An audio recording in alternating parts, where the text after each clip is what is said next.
Right, Assalamu alaikum everyone. Welcome to another program of Voice of Islam, another episode in mental health issues, and this time we're going to be concentrating on first aid. And first off, we have Sister Sobia Zarrar, originally from Pakistan, who's studied in mental health and just passed a course or degree in as a counsellor. Working in the mental health issue, mother of 3, and doing good work in the community. We also have Sister Silvia, who's from Invercargill, from the Murihiku Islamic Trust down there, mother of 5, and I'm sure they can both add a lot to this discussion. So first off, since the discussion is about mental health and first aid, I'll start off with Sister Sobia. If you can just explain some of the different issues facing people with mental health and how first aid, as part of that, can be a contributor to try and help in the initial stages. Jazakallah khair. Welcome, sisters. Jazakallah khair. Assalamu alaikum, everyone. My name is Sobia Zarrar. I'm working in mental health for about 10 years now. Alhamdulillah, recently I've completed my counseling degree from University of Auckland.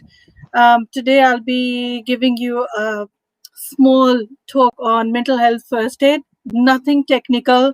I'm not a clinical person, and mental health first aid doesn't mean that it will make you a clinical or it will give you a strength to diagnose anything. I'm facilitating mental health workshops for about now around 5 years. Mental health is a taboo subject in a lot of cultures, and cultures are mostly based on religious guidelines. But none of the religion says that not to go for treatments, especially our beautiful religion, Islam, which has given us all the rights to recover, to have a healthy recovery.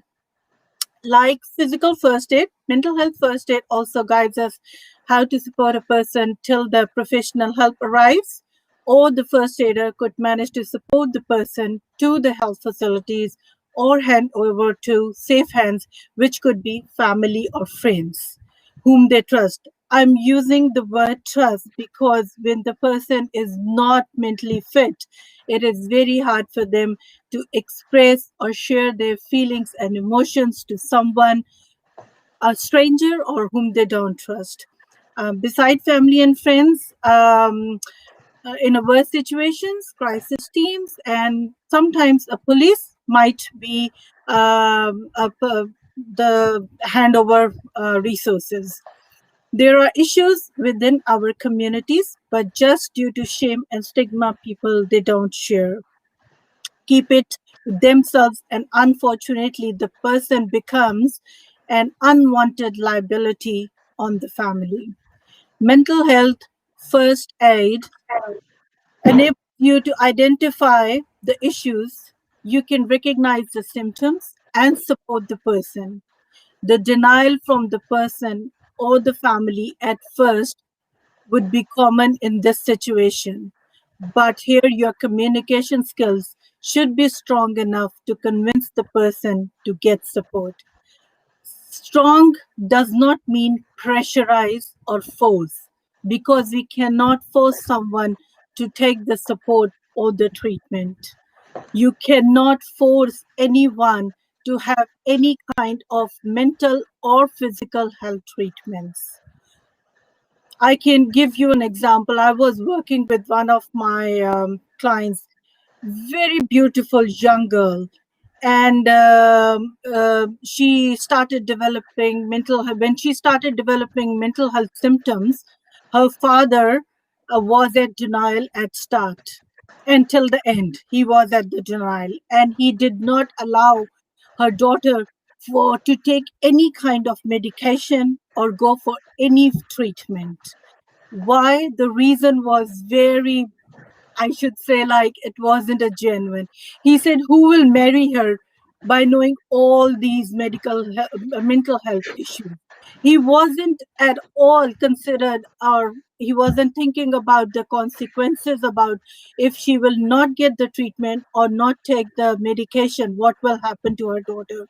He always said, "Oh, she's just pretending, so she should just save herself from not doing any of her responsibilities or fulfilling of any of the tasks." So, sister, can I just jump in as well as just as you're going along? So I'll just interject sometimes here and there. So when we're talking about recognise the issues and communication, it's more like love and care, not force. Like you said, there's no force. So it has to be a love, genuine love and care. So in the instance you mentioned there, it seems like that though the father, I don't know him or we don't know him, he had some reason for doing this. May not be for the betterment of the child, may be for the name of the family and standing in the community, which I could understand as possibly a problem, a bigger problem than what we probably understand. Am I correct in that area? Bill, you are correct. This is Sorry, what this is what I mentioned. The shame and the stigma is a lot there. The person is always, they need very genuine love and affection, and you have to build a relationship to convince them how to just go for further treatments. Immigrants and refugees who are living far away from their loved ones, the mental health issues are very common in those communities because of lack of support, due to new environment, financial and housing issues, new culture where they have been moved. And the most important thing is the language, which I am facing a lot more issue here. A lot of people who are coming here under the immigrant or a refugee category, language is the most important barrier to socialize. A lot of them, they have the motivation to learn, but a lot they don't want to. I have no idea how to just convince them, because the language is there, always there, a barrier, and that barrier makes them isolated in their houses and make them sick. They always just think for no reason, just stay, and even if they go out, they just move within their very small social circle. They don't know about the resources. So, sister, is with you mentioned about the language. Is that a problem from the people here, or is it a problem with the individual themselves or the individual and their families, that they're not choosing to assimilate with the language here, or is it just too much of a rush that people have moved in here, they haven't had a chance to learn the language, or which way? They are getting the resources. They are getting free resources too. They have been offered to have tutors at home, but they don't want to learn. They said, no, we don't want to. I don't know, they are scared, they have got any kind of insecurity, any kind of reason. So we are trying to convince them. We are bringing, there are a lot of mental health, Muslim mental health and other mental health professionals working from different ethnic backgrounds who can speak different languages. We are trying to, all the organizations are trying to use them to bring them on board, to convince people that you are at a new place, in a new environment. So to move on in your life successfully, you need to learn language, which is very important. For sure, yeah. For mental health first aid, different versions. I'm talking about the New Zealand context. It's available because New Zealand has got Maori population, Pacifica population, a big number of Asian population. So Maori, Pacifica, and Asian versions are available, and there is a general standard version which is used for all other communities. Mental health first aid is Australian product. The founders are Australians, but when it was arrived in New Zealand, it had some changes according to the New Zealand culture, and in that result, Maori, Pacifica, and Asian, those versions were developed. It has explained that when I did the trainer for the mental health first aid, we did request for the Islamic version, and they said that it needs a big work and approval from the scholars of different faiths. But inshallah, one day I guess we will have the Islamic version of mental health first aid also in New Zealand soon. So sister, you're going to explain, because when I saw first aid, I thought, oh, maybe we're going to learn how to do CPR, we're going to learn how to this sort of thing. So it's not that, is it? So no. So do you want to maybe give a brief outline of what that is? Mental health first aid is a 2-day training in which we cover depression, anxiety, psychosis, and substance misuse. Depression and anxiety are the initial stages of mental health and are known to people, but psychosis and substance misuse are the worst stages and high stages of mental health. There is an action plan to deal with the situation, like physical first aid, like you said, CPR, physical first aid has got doctors, ABC, and mental health first aid has got algae. Algae is the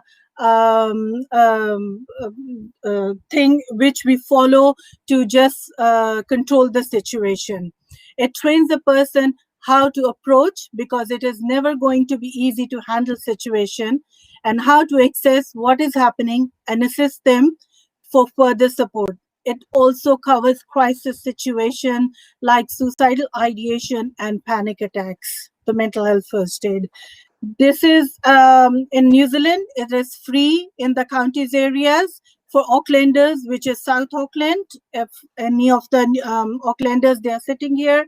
If you are living in South Auckland, this is free. You just have to go on the mental health first aid website, register yourself. There are trainings available at different timings.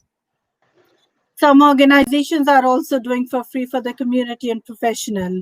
This is designed basically for the communities, but sometimes beside other professionals, health professionals also upskill themselves. This mental health first aid is for communities. Community people, they should come and get these. In our communities, when there is a problem arise, people always consult their community leaders or whom they trust. They go to imams, they go to their community leaders, talk to their elders. So we try to encourage these people to come and get the training. So when people come to them, they should be able to pick up their issues. So, sister, just to jump in again, is it something that I don't know whether you're part of an organisation that does this, or whether you're just working for someone that? And what I'm trying to say is, does someone actively go to the communities? Because we know a lot of the communities, they believe this is not happening. There's, like they don't think there's any drug problem amongst Muslims and things like this. They don't believe there's any mental health issues and things like that. That's why they don't bring it up. So is there something that, a way that, this could be, is it being brought to the community? Like mental health first aid? Yes. Yeah. So if you go to the mental health first aid website, the trainings, it has been advertised when they are happening. No, what I'm getting at, sister, is someone actually approaching the communities. Yes. Not just they go on the website and get it, because most people won't do it. Most of the communities, from my understanding, won't do it because they don't believe it's a problem. Yeah. So we actually need to, what we're trying to do is see whether people are actively going to these mosques, centres, Islamic organisations, and saying, maybe giving a little talk like what we're doing now, and just sort of saying, here's what's available. Please make use of it. It's a big problem in the community, and we need to try and solve as best we can. I myself went with my team to different mosques, to different talks. We did try to bring people on board. unfortunately, I did not have a big success, but I have done in most, especially I was very happy because I have done few trainings in which only the women, they approached me and they said, we would like to get trained. We know we are immigrants here. We are, a lot of them, we are from refugee background. We have got problems here, but the women are so much isolated in their houses that they cannot access the resources. So I have trained a lot of women in the mosques with this mental health first aid training. We did spread a word to community leaders also, and to different ethnic backgrounds, all of them. And we have requested them, please come and get yourself trained. So when people come to you, you would be able to identify the issues and would be able to help them and tell them the right resources. So I'll just ask Sister Silvia, because she's part of a centre there down in Invercargill, whether this is something that it's been discussed or worked out with you guys down there, and whether it's something that you think is a great thing that we should be, getting into the community, because it is a big issue. It's a big problem. It's not just a Muslim problem, but it is a Muslim problem as well, because in a lot of ways we're not accepting or not think it's an issue. Sister Sylvia? Yes. A'udzu billahi minasyaitonir rajim. Bismillahirrahmanirrahim. Alhamdulillahirabbil alamin. Assalatu wassalam ala Rasulillah wa ala alihi wa sahbihi ajma'in. Amma ba'd. First of all, thank you for inviting me here and sharing this important message that we want to share within the community, that that mental health is really an issue here amongst our community. And yes, it is an issue, my brother and my sister, mashallah, like subhanallah. First, when we come across this issue, we as Muslims, we want to seek help from Allah subhanahu wa ta'ala and ask for his guidance, no matter who you are, wherever you are, to guide us in a straight path and give us a way out. Okay, that's the first thing we ask Allah, the creator, the sustainer, the master, and the Lord of the universe, to actually, help us, give us guidance in every step that we make.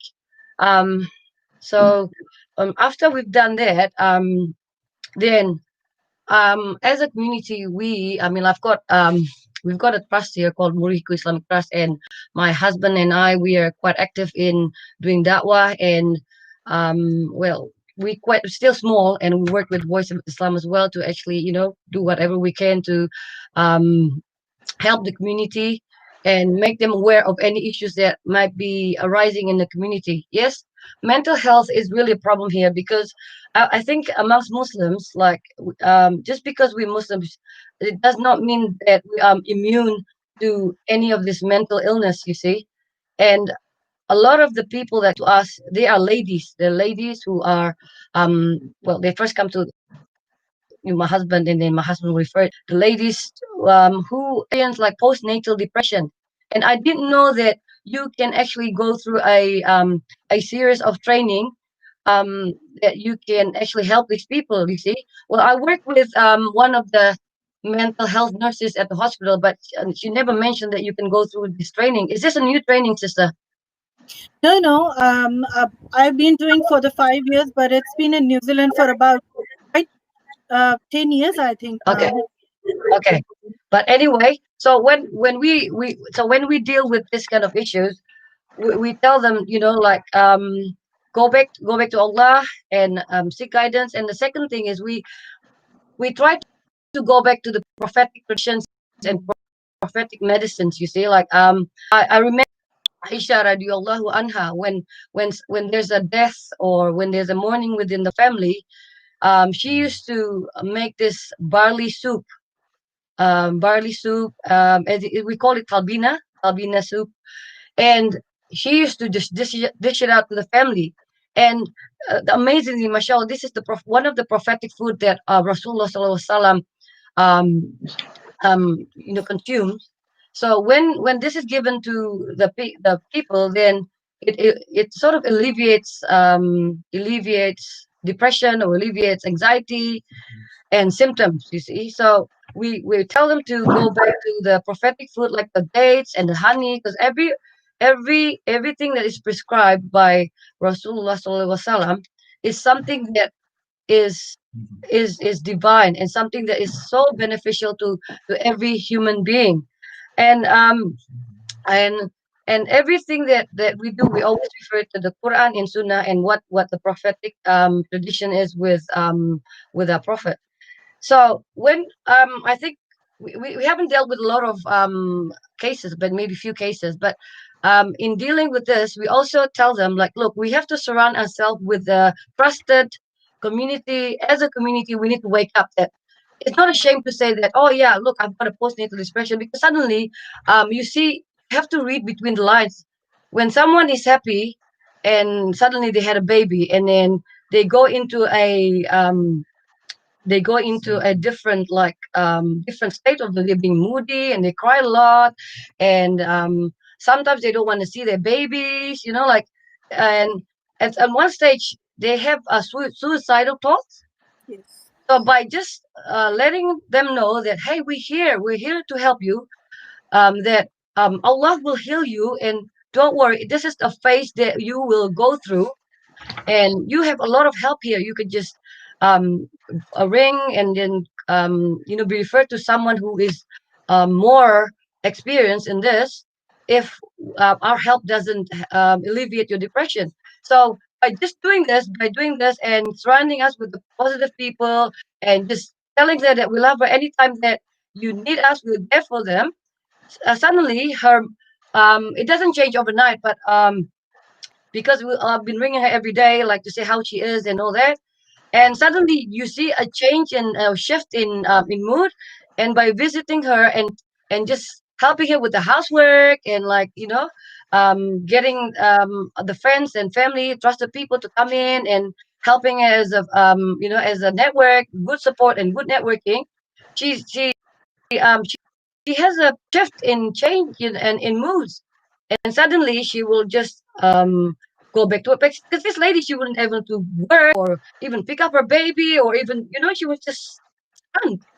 And suddenly, with a lot of spiritual advice, I think the key is, for me, when I see this, is not straight away give them medicine, but when you're going through mental illness, the key is to give them spiritual advice, more spiritual advice.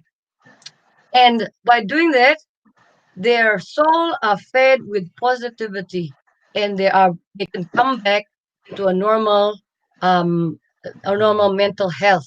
It's amazing what mental health is in our brain, because when you're feeding them with good things, then the brain, the neurons changes, and it's giving you a positive reaction to your physical being. And suddenly, from someone who is so depressed and always want to stay in a room, she comes up to her room and she's connecting with the family again, and then she's happy. And looking back, she says, oh my God, Allahu Akbar, if it weren't for Allah, Qadar Allah, and for the support that is surrounding her with this small community, that she's back to normal, she's back to normal, and she's loving the kids, and she's enjoying it, mashallah. So I think community is a great deal. So I urge every one of you to read between the lines, and just think, oh, how come she's suddenly changed? Because she always tells me that, oh, I'm in a bubble.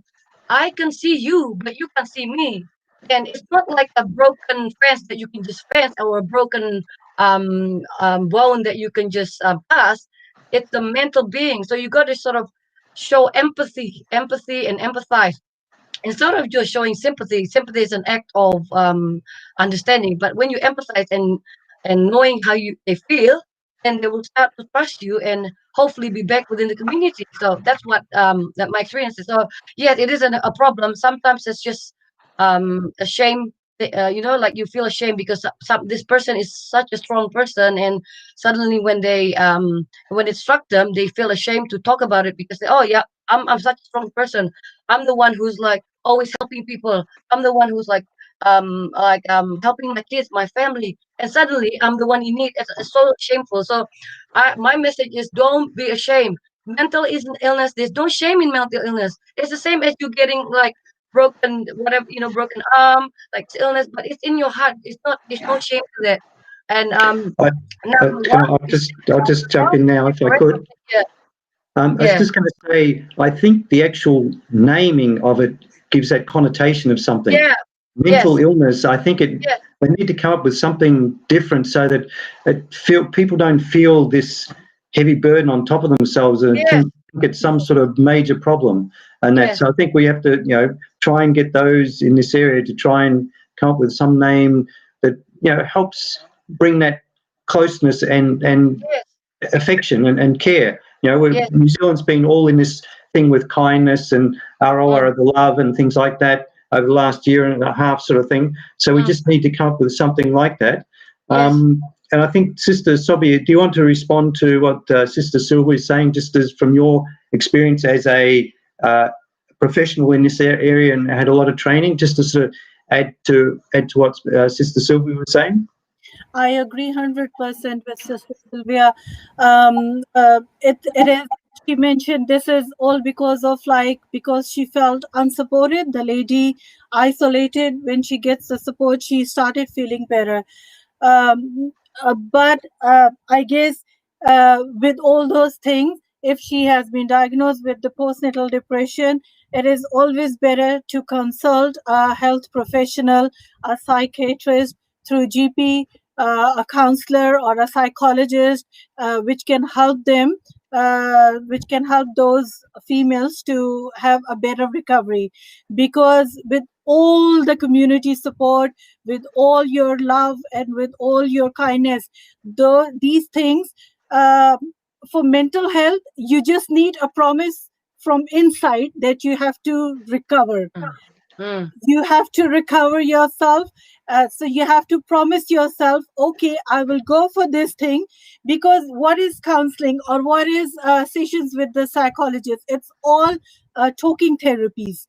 So if you don't believe in those talking therapies, you will never get better. You will say, oh, we are just going, we are gaining time and we are not getting anything out of it. With the mental health first aid, I would like to request all my community members, all Muslims, please just check wherever you are living. It should be available. It is available. I have seen, and it is available. Islamic version is available in a lot of countries. That is why when I get trained, I did request for an Islamic version. We will get, inshallah, soon. It's just that we have to push them a little bit more to create that one.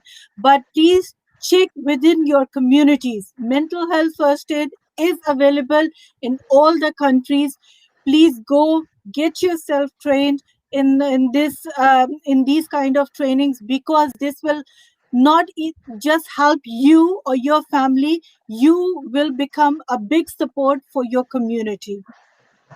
You will take your knowledge and you will take your experience to other people to tell them how good is this, because it will tell you how to access the person, how to approach them and how to assist them. It will tell you how to upskill your communication skills, how to develop a relationship with the person. It will tell you how to give support and information, because in this kind of a situation, you cannot just tell them, oh, go to that corner, there is a clinic there, and get the support there.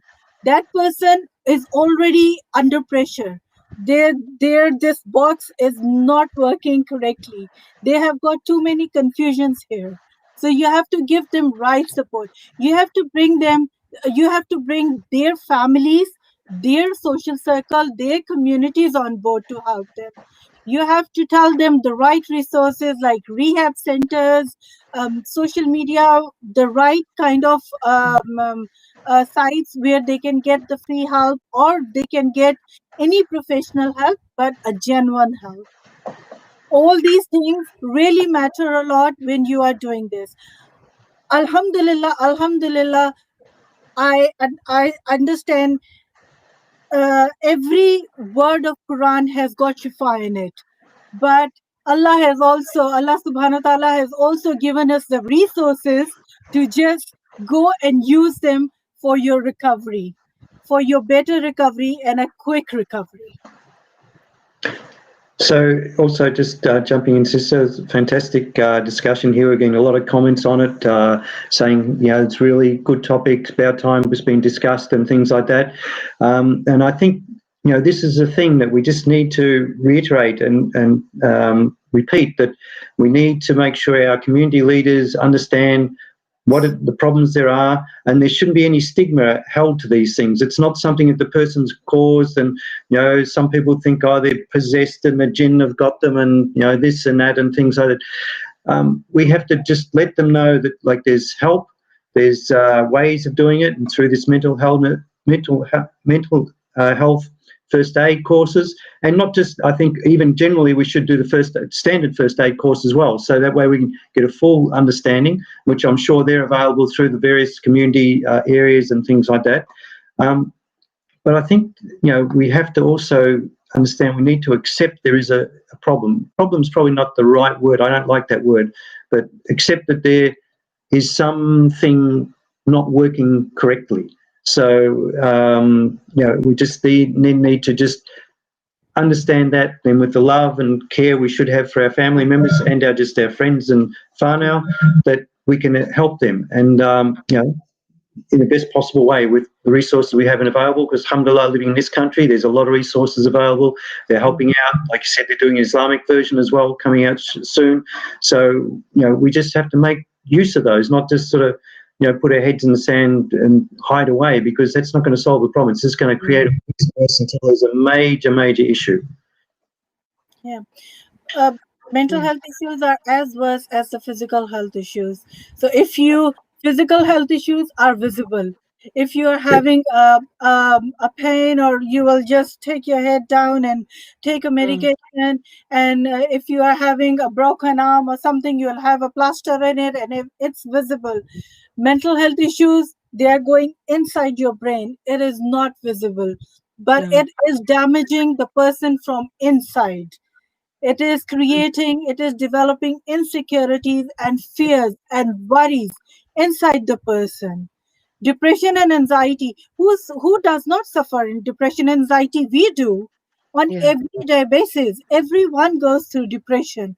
Everyone gets anxious.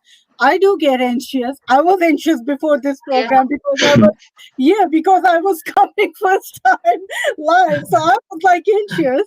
But if these conditions stay for a certain period of time, then these needs to be treated, and these needs to be treated, taken seriously. Especially for us women, we go through our monthly periods. It's something that the husband here needs to understand, that when we're at this stage, like what Imam Ahmad ibn Hanbal, he says that when, one of the advice that he's given to his sons, he's saying that when women is going through this phase, that the woman is actually at its weak stage, the weak. That is why Allah has actually pardoned her from fasting and the prayers. So when they are going through this stage, you have to pardon her from a lot of the psychological things that you have to go through. So it has so these things are small things, but it's it will make a big impact if all the husbands can recognize the physical changes that they or emotional changes that the wife is going through.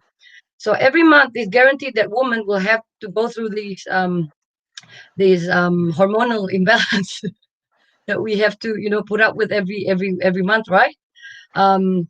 So you just have to read between the lines and have show compassion and go back to to what the prophetic traditions is saying. So one message that I want to say, that if you're missing Allah in your life, Allah says that what call Allah waman arada an zikri fa inna lahu ma'isyatan danka. If you if you don't remember Allah, if you don't refer to Allah, then for you it's full of depression. So if you don't have Allah in your life, even though you have all the money in the world, all this wealth in the world, you will not find happiness. Never will find happiness. You and then again another surah says that ya ayyuhallazina what is it? Allah bizikrillah tatma'innu qulub. Tatma'innu qulub. So only in the remembrance of Allah that you will find peace. So all these things go hand in hand. If you remember Allah, you will find peace. But if you're missing Allah, then a life full of depression. So I'm not ashamed to say that Islam teaches us to be disciplined in making zikir, in making this remembrance to Allah, to make sure that our hearts stay true to ourselves and go back to our fitrah. So I just want to mention like a comment for Sister Sobia that she may be able to. One of the people are putting in a question was about how do we get the parents on board and leaders of the community, because it seems that's where the biggest problem are. They seem to parents or the old-fashioned, I'd maybe call, from their old ways and things like that. They're sort of saying that they're trying to, you've got to try and convince them, because if they don't accept there's a problem with one of their children or whatever, then it's never going to be actioned or considered. So is there a way, Sister Sobia, that we can get to these people and try and convince them? Do we go through, because sisters seem to be more active in some of these areas, do we go to the sisters, go to the mothers and the other sisters of them to try and approach them, to try and convince the father to show a bit of kindness or mercy, to accept that this sort of thing is going on, and try and help bring it out so that they can action it and do something about it? As far as like my experience, what I have noticed, older people, if we take the example, we just need to find out who they trust, with whom they are easy to talk. Like if they have got a certain people of a certain social circle in which they are happy to talk, then or if they are going to imams, or if they are going to community leaders, that is why our first point of contact was the community leaders and imam. We tried to spread the word to them that please come and get this training done, because people approach you the first and then you can help them, especially for the parents with the what shall I say, with the ancient thinking that no, please don't give any medication, don't go for any treatments, we don't want to disclose these issues. We have got a name, we have got a repute in community, and it will damage everything. But please try to look their point of interest, and try to look for the people who they trust, so we can bring those people on board. Like I'm working in mental health, I used to have, I just bring families on board. I try to arrange family meetings and try to talk to them and explain to those people, please don't do this to your children, because this will damage their future. This will ruin their future. They will be nowhere. If they will take the treatment now, if they will go for any psychotherapy sessions, or if they will take the medication, they would be able to study better, they would be able to work better, they would be able to work to be useful in communities. For family meetings are very important in this situation. But every situation is different. I guess every family is different. Every case has got a different background. So I would like to just request all health professionals to just look for the family background first. What is happening there? What kind of issues are there? What is the background? And then go for any kind of decision. But family meetings I found really very helpful, if they can arrange one. to convince their elders. So, sister, another thing is it a possibility to, like, you're based in Auckland. Auckland's a big area of Muslims. Is there a possibility to try and bring the program to them and try and do something where we, rather than say, I'll go online and do it, we know people are busy and lazy and things like this sometimes, to try and we say if we say we'll organise a program in South Auckland and we invite all those people, you know, the leaders and things like that to come along for it. Do you think that sort of thing might work? Because this is not an online thing, brother. This is a 2-day training. It has got video clips to understand. It has got discussions. It has got scenarios to understand how you have to deal with this situation. Beside Auckland, like people, they are living in different. I have done one in Christchurch also. It is available in Hamilton also. It is available in Wellington also. I can find out in which cities it is available. I can send you the information and you can just release it on your website. Yeah, for sure. Yeah, inshallah. Yeah. Inshallah. No, it's jazakallah. Sister Silvia, do you have any more you want to add to the discussion we've been having? Just remember, first of all, remember Allah, seek guidance from Him. That's the first step you do when you've got anxiety, depression, and all this, like you said, the terms that we might be able to change, you know, so that people are not so ashamed of it. And secondly, seek help. You know, if you don't be ashamed to go to your family, don't just leave it to yourself. There's a lot of help out there, and don't be afraid to come out from your shell. Like, you know, inshallah, you know, if you do those steps, then you'll be on the right directions, inshallah. So just on that, Sister Sobia, I pray is it that, you know, people accept this mental health. Yeah. inshallah, alhamdulillah. Sister Sobia, again, with what Sister Sylvia said, that sort of thing, is it Sorry, from brother, your I can't experience? hear properly. My English is not that great. Can Sister Sobia hear me as well? Yes, I can. Yeah. Yes. All right, so maybe Sorry, Sister, brother. yeah. I missed you, brother. So what I was saying, Sister Sobia, if the situation is, does most people who have the problem think they've got a problem, or is it people like friends and family need to sort of see there's a problem? Like they might just think there's, you know, got a headache or they're feeling a bit down or something like that, but they may not notice you know, how serious the situation might be or things like that. Is it generally those who have the mental illness feel they do have it, or are they trying to, you know, cover it up or things like that? And then it's like I said, we need to see it ourselves, and with the training of the mental health first aid, see the symptoms and things like that, and then have to point out and then try and help them through that.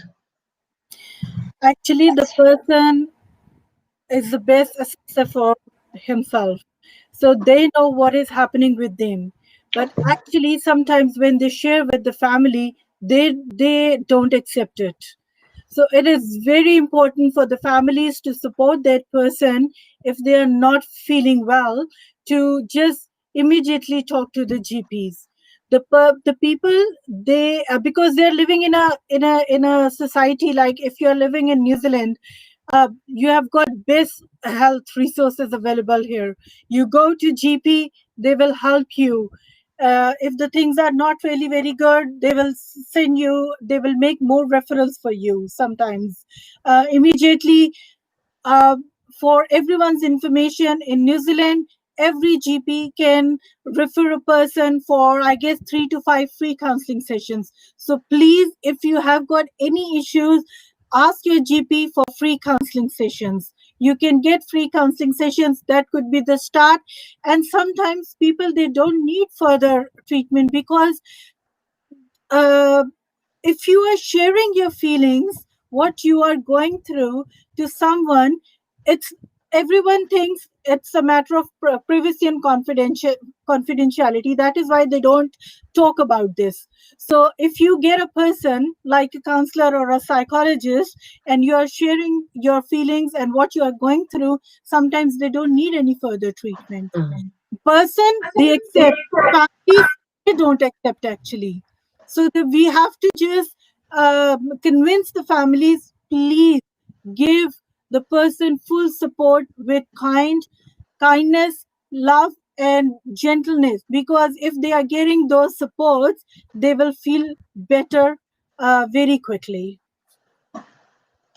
Jazakallah. I just had some other comments saying where I come from, if you step up to say that you've got this sort of thing, they call you weak, and so it becomes a problem within the community.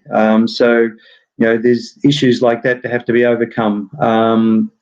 So all these different things are issues that have to try and resolve, and we have to be strong. And like Sister Silvia said, we have to, put our trust in Allah, but we also have to, get the help of those who are trained in that area, because medicine is halal and things like this, and these treatments are halal.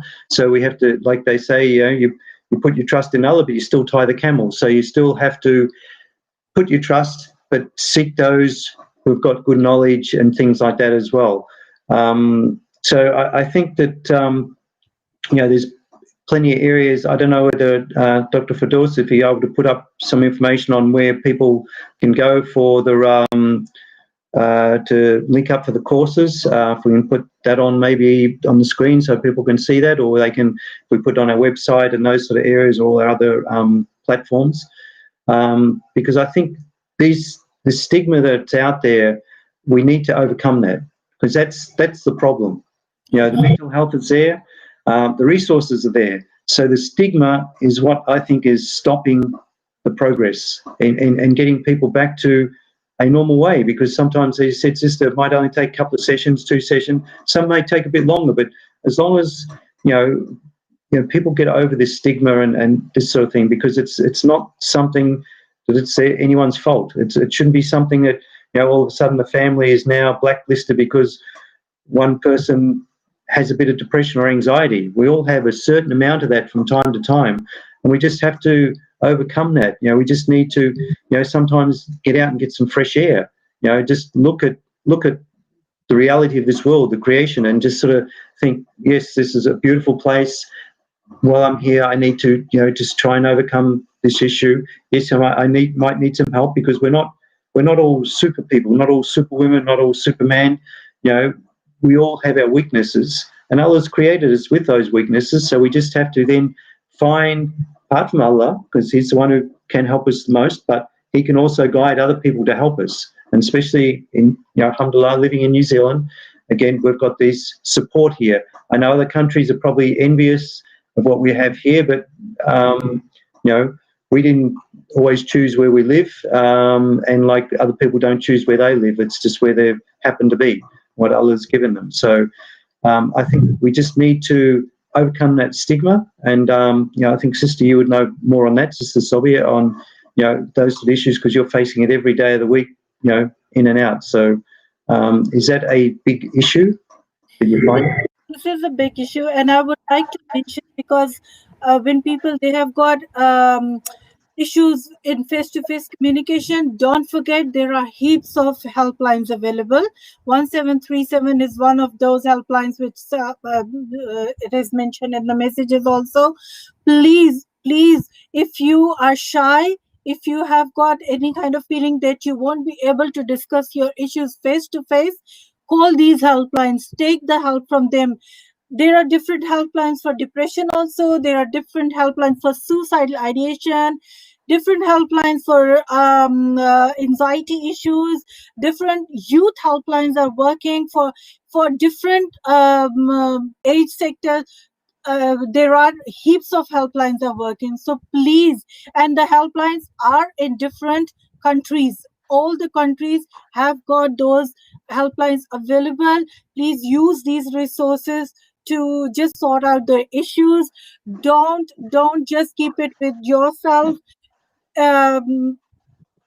make yourself strong and make yourself brave to discuss these, because otherwise these issues will ruin your life. Yeah. So please have faith. uh, we have strong faith on Allah subhanahu wa ta'ala, but we should have faith on other resources also. Use these resources for your better life. Amen. Amen. Any final words, Sister Silvia? Final words, yes. Yes. Final words. I think as a community, we need to read between the lines again. We need to be sensitive within the communities. Sometimes if we work together as a community, we can probably identify some of the problems as well. So don't only put it on the person experiencing it, but Rasulullah Sallallahu Alaihi Wasallam always tried to teach us to extend our kinship, and by visiting them, by greeting them, by saying salam, and that way we know that okay, maybe there's one of the members of the community that's probably feeling a bit down, a bit low. That's why you visit them, so then you can identify those problems, maybe try to help them before it goes too far. And then for men especially, make yourself go to the masjid, because when you go to the masjid, this is when you are socializing yourself, you're increasing your good hormone there, and then you can talk about everything and anything when you finish your prayer. So this way we're always in touch. It's really sunnah, it's the prophetic traditions to keep in touch, and then start small from your family, and then we grow big, and then we can be united in dealing with this mental illness. We can solve this problem as a community. Yes, inshallah. Inshallah. Barakallahu fikum. Inshallah. Now, Sister Sobia, I'm not sure whether I'd cut you off on some of the things. Did you cover all the areas of the course, the first aid, mental health first aid? Did you cover all those? Yeah, I just wanted to give the benefits of this training, because I want every Muslim to get trained, especially our elders, our community leaders and imams, and all those professionals, not just the health professionals. Health professionals have got this knowledge, how to deal with this situation. I would like to have other professionals on board in this area. So in any of the organization, if they are working, it's not, even if it's not health related, even if it's academics, if it's IT, if it's any health organization, there are issues with people there. Please get yourself trained to help those people. So it's a big topic, so we can discuss in other sessions also, if we'll get a chance, inshallah ta'ala. But jazakallah khair for giving me a chance to just talk and express myself here. Jazakallah, both sisters, for attending. And I'd just like to add as well, please, everyone watching, please just look up the websites in whichever country you're in, learn about those courses, try and attend those courses. You'll learn so much. You can be a great help for your community. It's going to be a hasana jariyah, because whatever you might do, you can learn from this and help someone, and get them out of those person a little bit of a step up, so they might get out of that little bit of a rut that they might be in. If you're able to help that person can then become a contributing person, a part of the community. And when we get more and more people out of those ruts, it means that more and more people are participating in the community.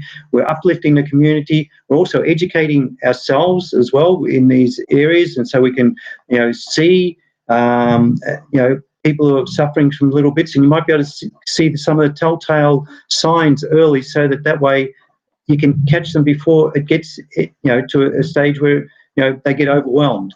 And I think inshallah, we just put our trust in Allah, but also try and do these courses, learn about them, help others, and by helping others, you're helping yourself. You're also helping the Muslim community, but also the whole community, whole of humanity, because everyone who's hasn't got this issue means that the health system is not having to cater for them, so it's less and less burden on the health system. And become a much better, wholesome society. Jazakallah khair. Assalamu alaikum wa rahmatullahi wa barakatuh. Thank you everyone for coming. Thank you both sisters for being part of this, and we hope to have you back again soon, inshallah. Inshallah. Assalamu alaikum. Jazakallah khair. Allah.